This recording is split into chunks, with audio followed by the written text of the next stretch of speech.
Haleluya, puji Tuhan. Baik adik-adik yang ada di rumah, saat ini kita akan beribadah kepada Tuhan. Mari siapkan hatinya, kita menaikkan pujian yang berkata, Bapakku datang padamu. Nyanyikan dengan sungguh-sungguh di hadapan Tuhan. Haleluya. Bapakku datang padamu, naikkan ucapan syukur atas kasih anugerah-Mu yang indah setiap hari. Pagi-hari, siang hari, sore dan malam hari,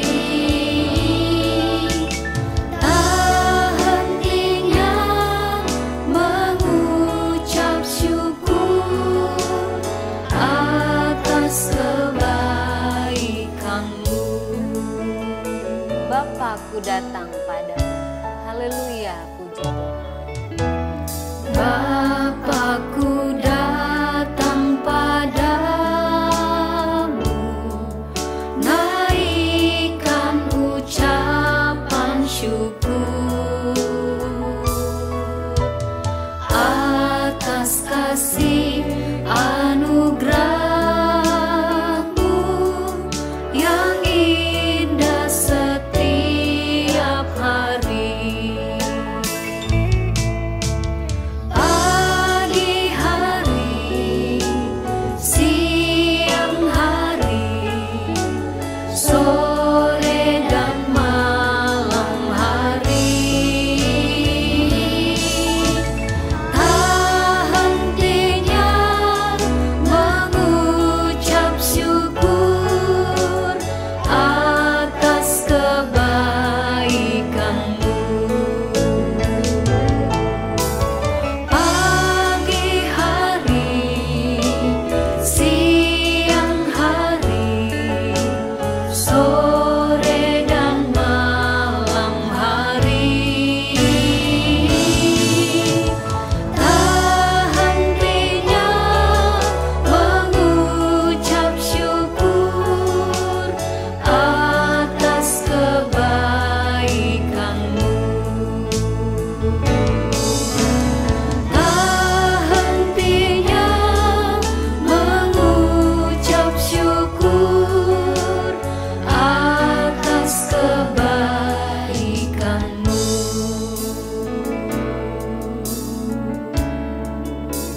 Mari kita mau berdoa, sama-sama kita satu di dalam doa. Terima kasih Tuhan Yesus, kami sangat mengucap syukur kepada Tuhan karena Tuhan sangat baik dalam hidup kami sehingga kami masih boleh ada lagi sampai saat ini. Terima kasih buat kekuatan dan kesehatan yang Tuhan masih anugerahkan bagi kami. Saat ini Tuhan, kami akan beribadah, memuji, memuliakan nama Tuhan. Tuhan Yesus menolong kami semua, berikan sukacita, supaya Tuhan kami ada kebebasan, ada sukacita untuk kami beribadah, memuji dan memuliakan nama-Mu. Tuhan pimpin ibadah kami, mulai dari permulaan sampai dengan selesainya. Biar kiranya kami boleh rasakan kehadiran Tuhan dalam ibadah kami. Sehingga kami boleh terus Tuhan bersukacita karena Tuhan Yesus hadir dalam hidup kami. Terima kasih Tuhan, kami akan mulaikan ibadah kami saat ini dengan penuh ucapan syukur di dalam nama Tuhan Yesus Kristus. Haleluya, puji Tuhan. Amin. Puji Tuhan. Baik adik-adik, kita mau siapkan hati kita akan memuji Tuhan. Kita menyanyikan pujian yang berkata, di sini kami berkumpul, satukan hati kami. Haleluya, puji Tuhan. Di sini kami berkumpul, satukan hati kami. Kami mau bersukacita, kami mau bergembira, kami mau memberi yang terbaik karena Yesus Tuhan kami yang hebat.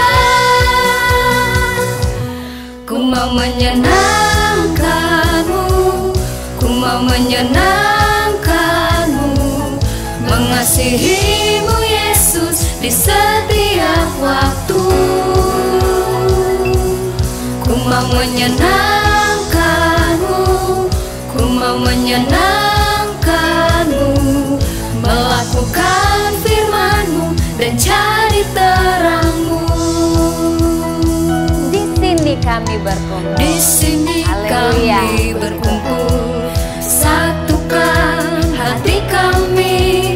Kami mau bersukacita, kami mau bergembira, kami mau memberi yang terbaik, karena Yesus Tuhan kami yang hebat. Ku mau menyenangkan-Mu, ku mau menyenangkan-Mu, mengasihi-Mu Yesus di setiap waktu. Ku mau menyenangkan-Mu, ku mau menyenangkan-Mu, melakukan firman-Mu dan cari terang-Mu. Ku mau menyenangkan-Mu, ku mau menyenangkan-Mu, mengasihi-Mu Yesus di setiap waktu. Ku mau menyenangkan-Mu, ku mau menyenangkan-Mu, melakukan firman-Mu dan cari terang-Mu, melakukan firman-Mu dan cari terang-Mu, melakukan firman-Mu dan cari terang-Mu.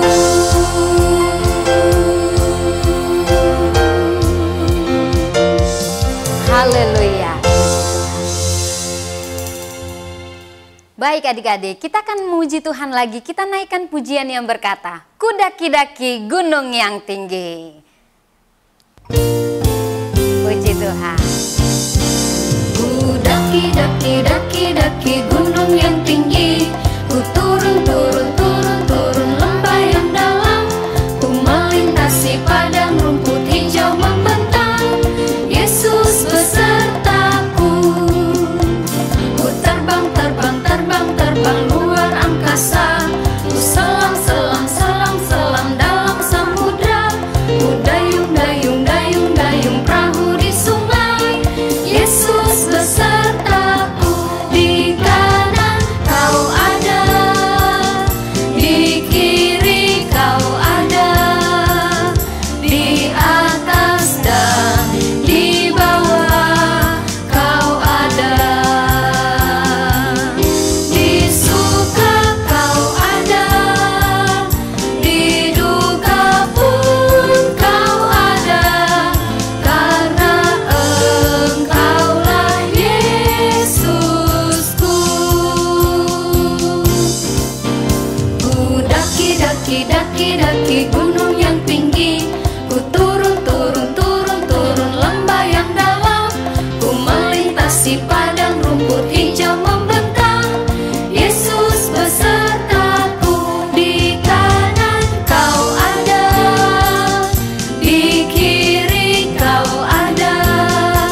bangkit berdiri, kita mau nyanyikan satu lagu lagi yang berkata Yesus pokok.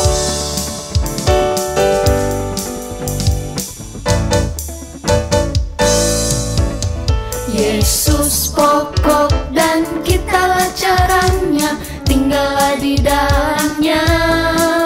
Yesus pokok dan kitalah caranya, tinggallah di dalamnya.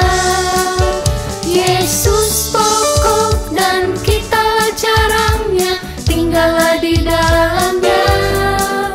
Pastilah kau akan berbuah.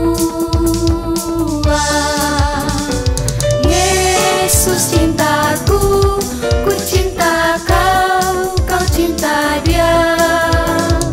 Yesus cintaku, ku cinta kau, kau cinta dia. Yesus pokok dan kitalah caranya, tinggallah di dalamnya. Yesus pokok dan kitalah caranya, tinggallah di dalamnya. Yesus pokok dan kitalah caranya, tinggallah di dalamnya. Pastilah kau akan berbuah.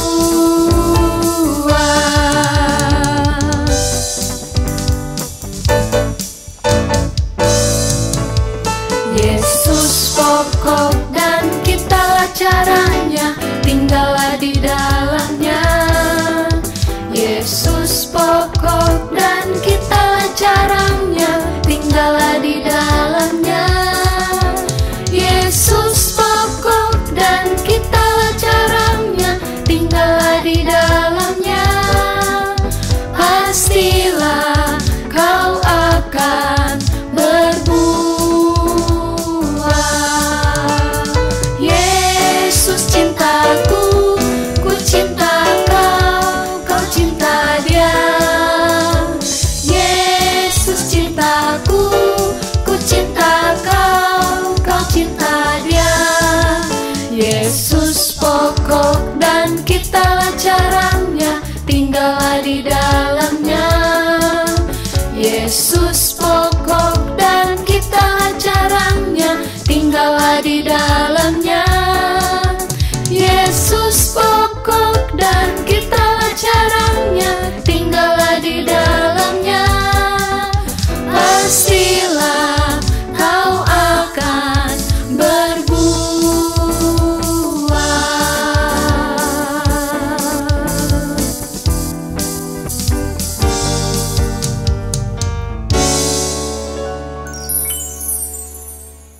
Haleluya.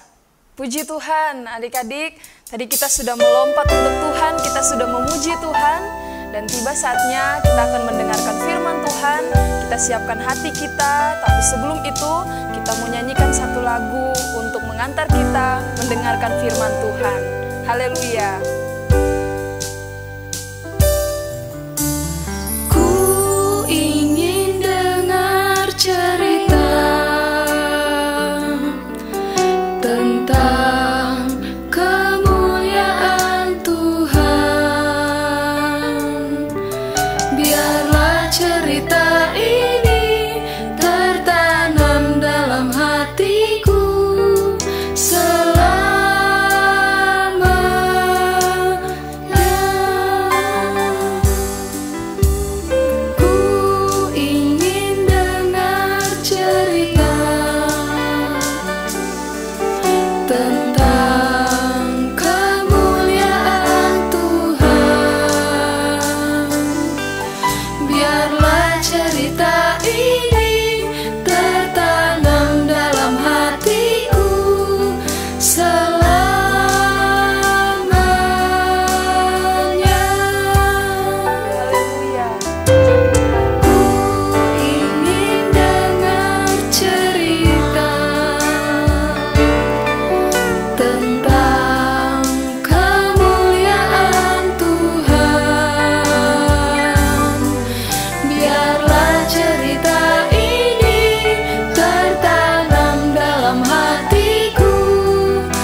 Bapa di surga, kami bersyukur kepada Engkau karena tadi Engkau sudah menuntun kami.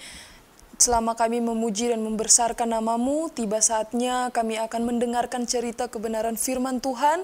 Tuhan tolong kami agar kami boleh mengerti akan firman-Mu, sehingga firman-Mu boleh terus bersama-sama dengan kami, berjalan bersama-sama dengan kami senantiasa boleh menjadi pelaku-pelaku firman Tuhan. Terima kasih Tuhan, kami siap untuk mendengarkan firman Tuhan, di dalam nama Tuhan Yesus Kristus, haleluya, amin. Selamat pagi anak-anak, apa kabar? Semuanya sehat dan baik-baik saja bukan? Apa kabar juga dengan orang tua, baik-baik semua? Puji Tuhan, Tuhan memelihara kita sampai saat ini, semua karena kebaikan Tuhan kita boleh ada sebagaimana seharusnya kita ada.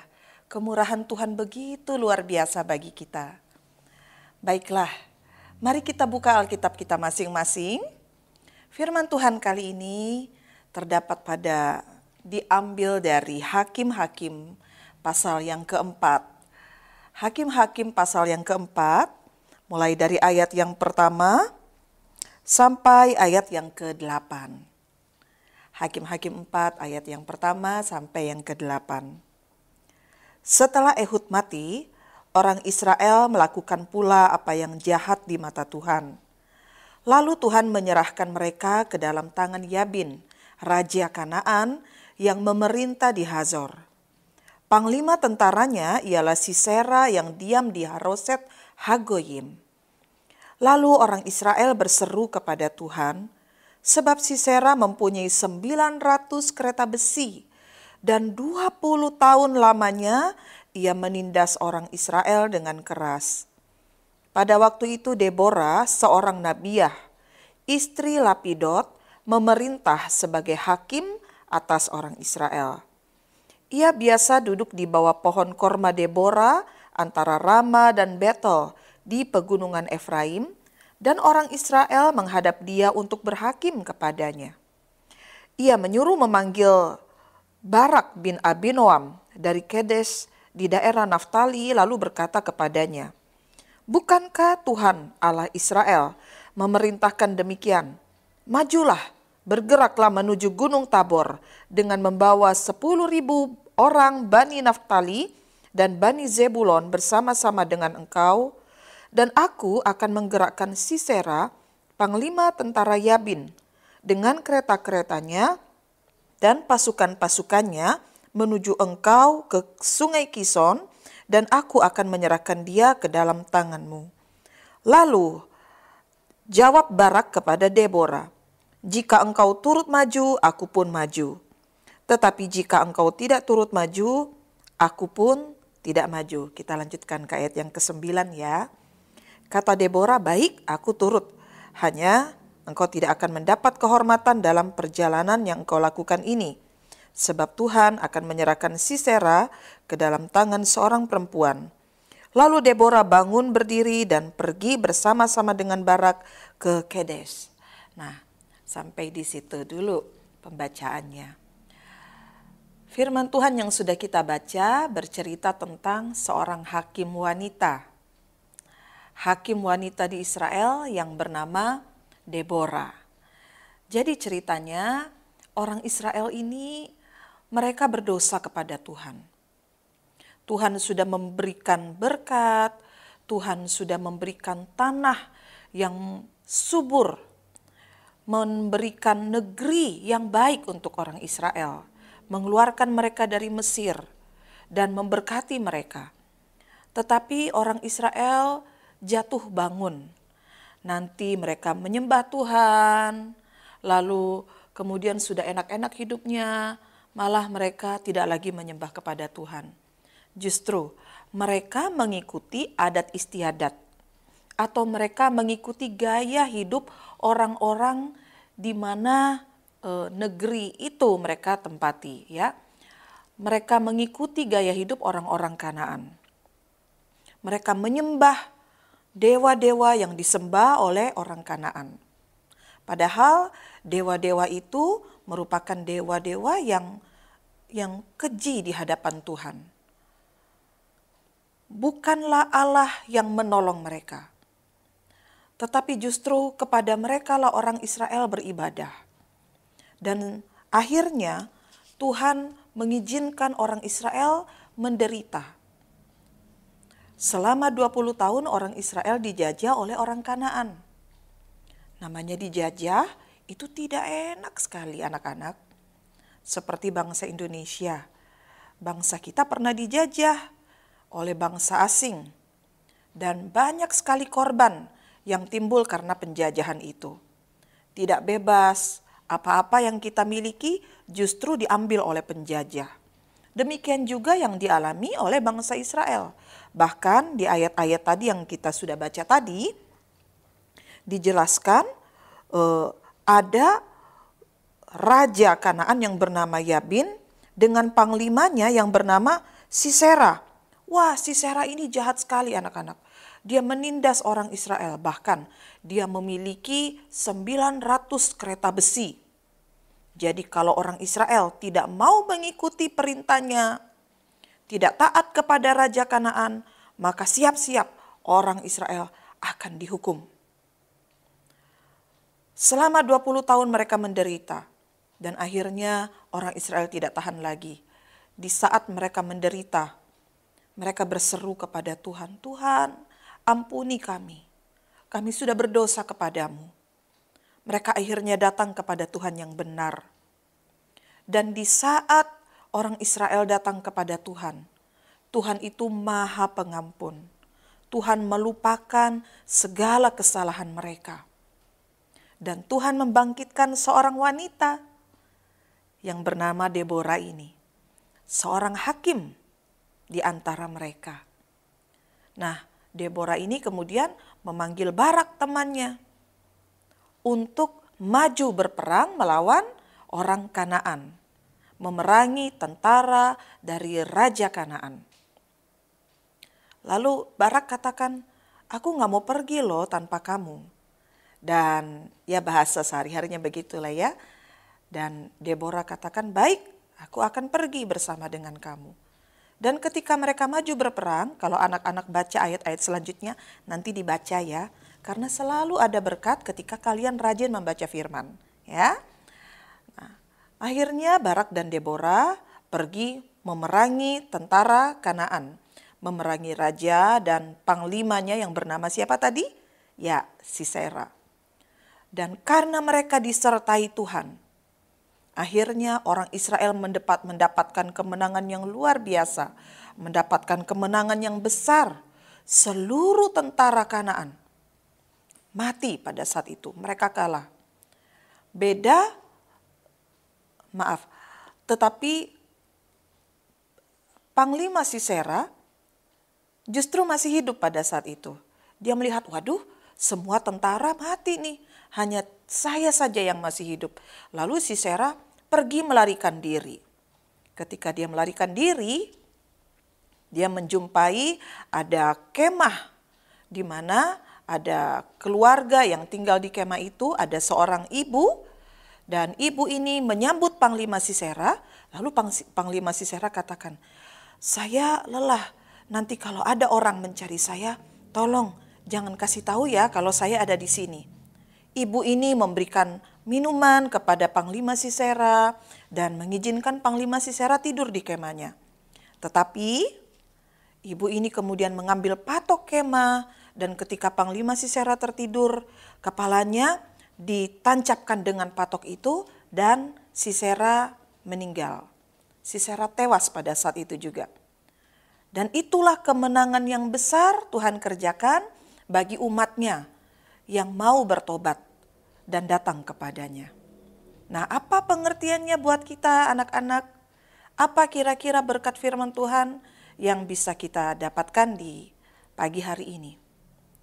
Anak-anak yang dikasihi Tuhan, kita semua manusia punya kelemahan. Kita semua bisa bersalah dan kita semua telah berdosa di hadapan Tuhan. Pada saat kita berdosa di hadapan Tuhan, kita tidak lagi beribadah kepada Tuhan, kita tidak lagi menyembah Tuhan. Tentu Tuhan menjadi sakit hati sebagaimana Tuhan pernah sakit hati kepada orang Israel di zaman dahulu kala. Mungkin ada anak-anak yang berkata, "Tante Nike, saya masih ibadah kok, saya tetap sekolah minggu, saya tetap berdoa." Tapi anak-anak, bila kamu bangun pagi, lalu pikiranmu tidak ada pada Tuhan, ketika hari Senin sampai hari Sabtu, kan tidak ada sekolah minggu online kan, ya? Tidak ada sekolah minggu online kan ya? Dari hari Senin sampai Sabtu kalian bangun pagi, handphone saya mana ya? Supaya saya tidak ngantuk, saya main game dulu. Selesai sekolah online, selesai belajar, kalian bukannya berdoa mengucap syukur, apa yang kalian cari? Games, makanan, atau segala sesuatu yang begitu mengikat kalian dan membuat kalian lupa untuk bersyukur kepada Tuhan. Itu tandanya anak-anak tidak sepenuh hati beribadah kepada Tuhan, ya. Tuhan ingin kita sepenuh hati beribadah kepadanya. Bukan berarti anak-anak tidak boleh bermain. Pakailah waktu kalian untuk bermain, tetapi waktu-waktunya itu diatur. Ada waktu untuk Tuhan, ada waktu untuk membantu orang tua, ada waktu untuk melakukan firman Tuhan, ada waktu untuk sekolah, tapi ada juga waktu untuk kalian merenungkan firman Tuhan, merenungkan Tuhan, merenungkan betapa baiknya Tuhan dalam kehidupan kalian. Ada waktunya anak-anak harus duduk berlutut di kaki Tuhan, menyembah Tuhan. Tante melihat ada banyak anak-anak yang hari-hari ini suka nyanyi-nyanyi lagu-lagu dunia. Lagu-lagu dari Korea misalnya. Iya tante, karena bandnya keren. Personil bandnya keren-keren, ganteng-ganteng, cantik-cantik. Nah, anak-anakku, biarlah apa yang Tuhan berikan kepada kita, suaramu yang bagus, kepintaranmu dalam menari, dan lain sebagainya, talenta yang Tuhan berikan, kembalikan itu untuk Tuhan, ya. Bukan untuk kesenangan pribadi kalian, bukan untuk yang lain, karena hanya Tuhan yang layak untuk dipuji dan layak untuk disembah, layak untuk dimuliakan. Hidup ini untuk memuliakan Tuhan, bukan memuliakan yang lain ya anak-anak. Kembali kepada cerita tadi. Tuhan itu hakim yang adil. Tuhan itu hakim yang baik. Tidak ada kesalahan padanya. Tuhan hakim yang kalau dia menyatakan benar, pasti itu benar. Tetapi kalau dia menyatakan salah, pastilah orang itu memang bersalah. Ketika orang Israel berseru kepada Tuhan, memang mereka sudah berdosa kepadanya. Memang mereka sudah menyakiti hatinya. Tetapi sebagai hakim yang adil, Tuhan itu juga maha pengampun. Tuhan mengampuni dan bahkan Tuhan membela. Anak-anakku, di dunia ini tidak ada kejahatan yang tidak akan diadili oleh Tuhan. Tidak ada kejahatan yang terus akan tersembunyi. Semuanya pasti dibukakan oleh Tuhan. Sama seperti Yabin dan Sisera, panglima tentaranya. Yabin menindas orang Israel dengan begitu keras. Demikian juga dengan Sisera. Sisera begitu menindas orang Israel sehingga mereka menderita. Dan Tuhan sebagai hakim yang adil tidak membiarkan kejahatan berlangsung begitu lama, apalagi kalau umatnya berseru-seru kepada Tuhan. Firman Tuhan katakan di dalam kitab Galatia, Allah kita tidak dapat dipermainkan.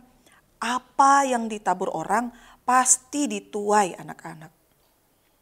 Jadi kalau ada anak-anak yang mungkin hari-hari ini kalian dibully. Tante, saya dibully, padahal saya sudah baik sama dia. Om, saya dipermalukan, padahal saya tidak pernah mempermalukan dia. Saya dihina. Berserulah kepada Tuhan, jangan membalas. Karena pembalasan itu hak Tuhan.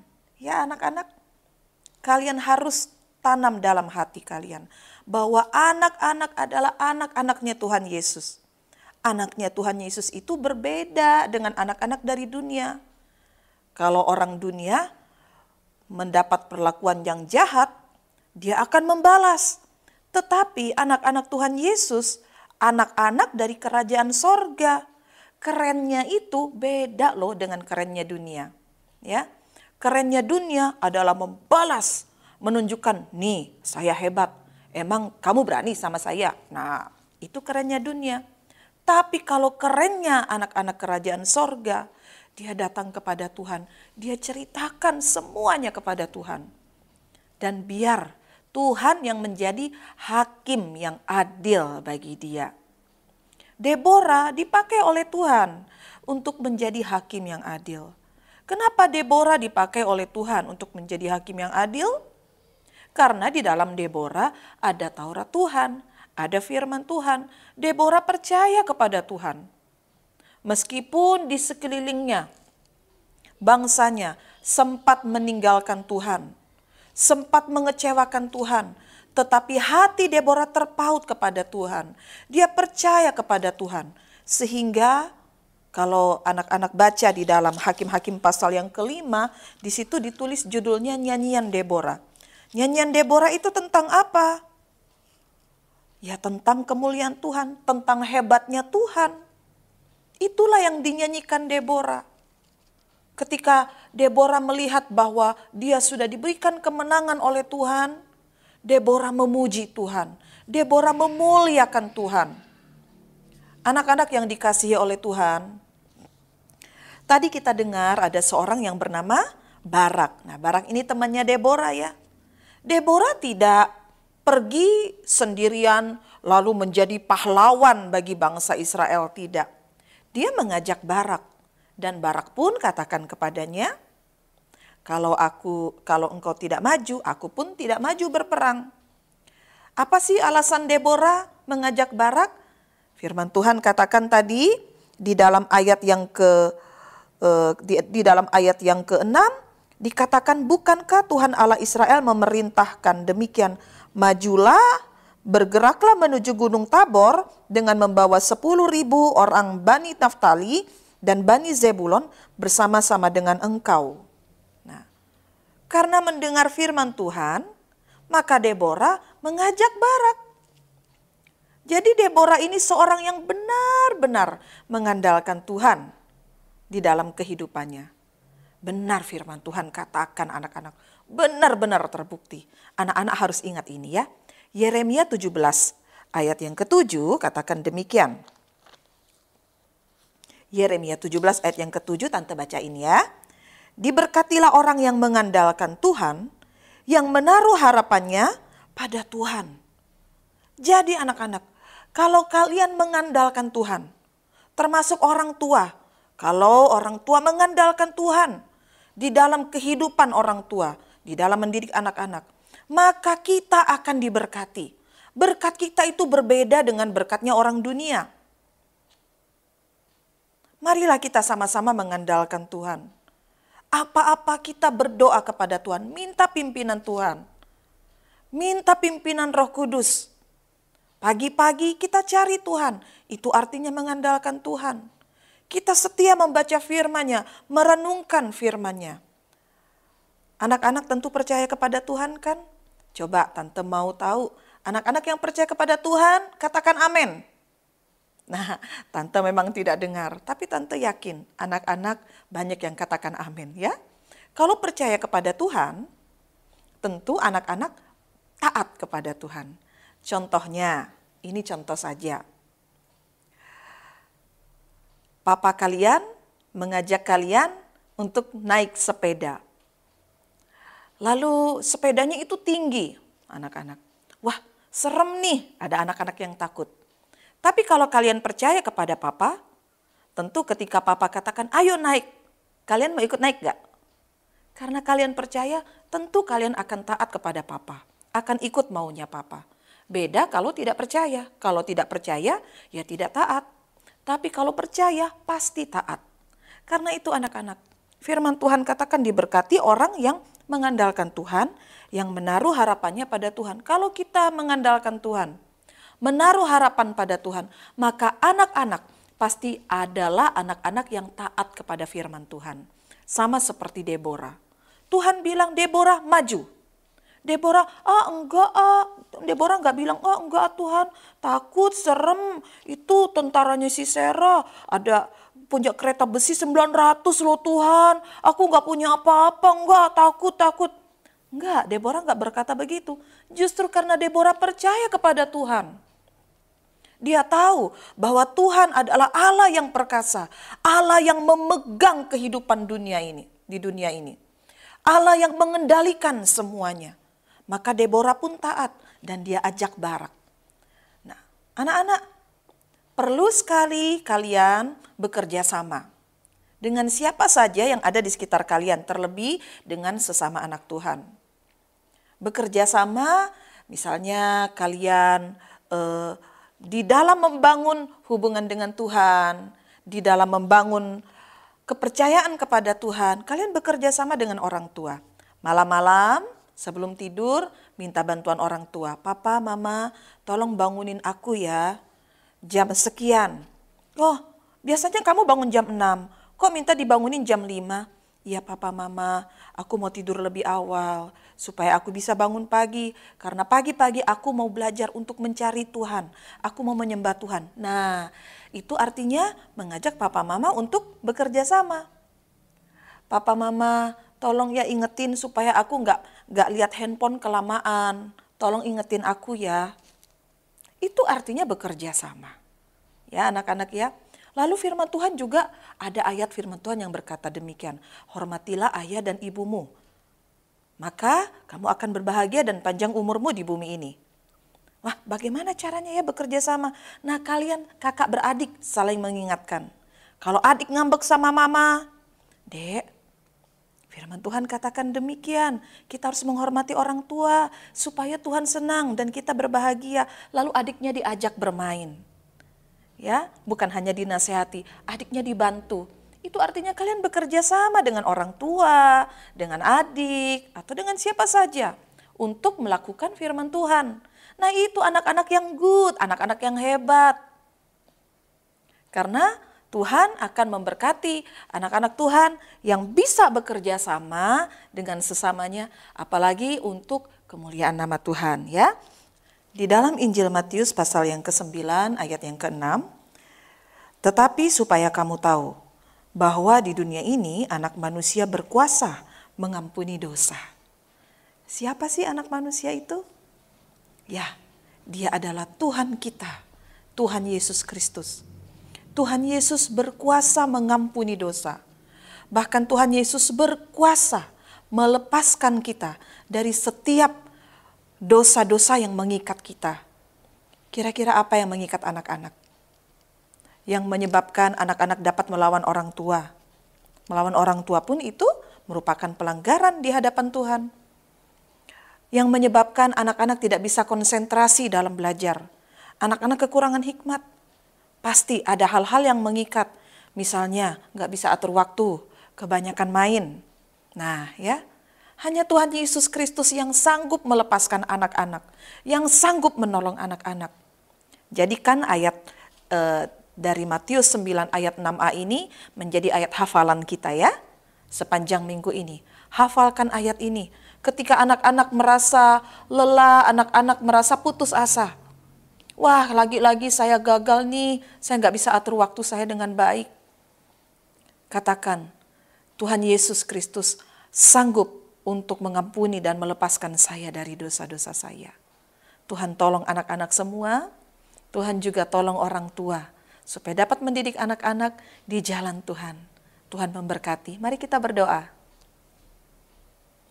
Tuhan Yesus yang baik, kami bersyukur kepadamu Tuhan, untuk firman Tuhan yang Engkau sampaikan dan diperdengarkan kepada anak-anak di siang hari ini, di pagi hari ini.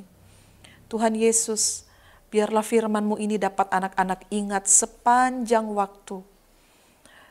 Firman ini dapat tertanam di dalam hati mereka, tertanam di dalam ingatan mereka ya Tuhan. Sehingga ketika mereka besar nanti, mereka tetap akan mengikuti Engkau. Mereka tetap akan beribadah kepadamu, tidak meninggalkan Engkau. Sekali Yesus, tetap Yesus. Biar itu menjadi prinsip hidup mereka. Tuhan, kami berdoa supaya anak-anak juga memahami bahwa Engkau adalah hakim yang adil. Ketika mereka marah, mungkin ada anak-anak kami yang dibuli, anak-anak yang sedang sedih saat ini. Mereka mengalami kekerasan, mereka mengalami kejahatan yang harusnya mereka tidak terima. Tapi kalau Tuhan izinkan itu terjadi dalam kehidupan mereka, Tuhan mampukan mereka untuk mengampuni, mampukan mereka untuk tidak membalas, tetapi menyerahkan semuanya kepada Tuhan. Tolonglah ya Tuhan Yesus anak-anak kami, supaya mereka bertumbuh di dalam Engkau, menjadi pribadi yang luar biasa di dalam tangan Tuhan. Kami juga berdoa buat orang tua dari anak-anak kami. Mampukan mereka untuk menjadi pendidik yang baik bagi anak-anak. Untuk menjadi hamba Tuhan yang membimbing anak-anak. Untuk menjadi orang-orang yang takut akan Tuhan. Orang-orang yang siap dipakai oleh Tuhan di masa anak-anak ini dewasa nanti ya Tuhan. Terima kasih ya Bapa. Kami bersyukur kepada Tuhan. Di dalam nama Tuhan Yesus Kristus kami sudah berdoa. Haleluya. Amin.